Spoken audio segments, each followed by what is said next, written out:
তরকারিটা দেখতে কি সুন্দর হয়েছে তাই না? খেতেও কিন্তু অনেক মজা হয়েছিল। আসসালামু আলাইকুম, কেমন আছেন সবাই? আলহামদুলিল্লাহ, আমি ভালো আছি। এই তো সকালে রুটি বানাচ্ছি, এটাই দেখতে পাচ্ছেন। আজ সকাল সকাল উঠে মনে করলাম পাতাকপি ভাজি দিয়ে গরম গরম রুটি আর পরোটা বানিয়ে খাবো। যা কথা তাই সুন্দর করে আটা মেখে নিয়ে রুটি বানিয়ে নিচ্ছি। দেখতেই পাচ্ছেন কয়েকটা রুটি বানালাম আর 2টা পরোটা বানিয়েছি। এই যে একটা বানাচ্ছি আর একটা বানিয়েছি। মুচমুচে করে পরোটা বানিয়ে গরম গরম রুটি আর মুচমুচে পরোটা দিয়ে সুন্দর করে বাঁধাকপি ভাজি দিয়ে নাস্তাটা করে নিয়েছি। আলহামদুলিল্লাহ, খুব মজা লেগেছিল। সাথে কিন্তু কাঁচামরিচ আমার লাগেই। যে কোনো ভাজি রুটির সঙ্গে খেতে গেলে আমি কাঁচামরিচটা অনেক বেশি পছন্দ করি। এজন্য কাঁচামরিচটা আমি সবসময়ই আমার প্লেটে রেখে দিই। যা হোক, দেখতেই পাচ্ছেন আমি কি সুন্দর করে সব নাস্তা বানিয়ে নিলাম।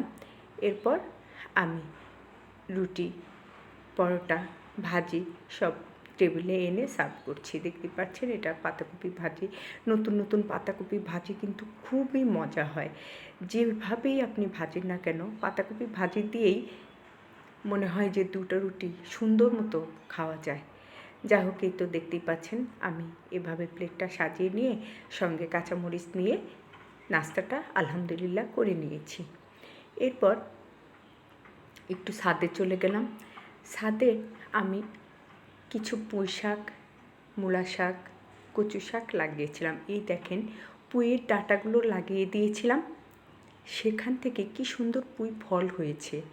আর এই যে দেখছেন মূলা, এটা আমি মূলা শাক এনেছিল, সেটার গোড়াগুলো লাগিয়ে দিয়েছিলাম।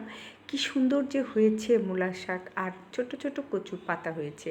সবগুলো কেটে নিয়ে আসলাম। এই দেখেন ফুলগুলো কি সুন্দর দেখাচ্ছে, কি সুন্দর হিমেল হাওয়ায় ফুলগুলো দুলছে, দেখতে যে কি ভালো লাগছে। যা হোক, চলে আসলাম ঘরে। দেখেন মূলা শাকগুলি কি সুন্দর হয়েছে, আর এই যে পুঁই ফলগুলো যতটুকুই হোক, কিন্তু আল্লাহ রহমতে নিজের হাতে লাগিয়েছি, সেটা আল্লাহ পাক দিয়েছেন।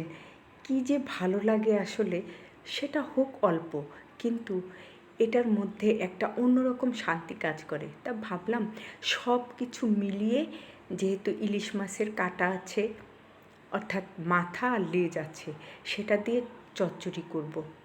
একটু মাখা মাখা টাইপের তরকারি করব। যা হোক, হাতে মেখে সুন্দর করে, এই তো দেখেন কি সুন্দর করে আমি তরকারিটা করে নিয়েছি। বিশ্বাস করেন খুব মজা হয়েছিল।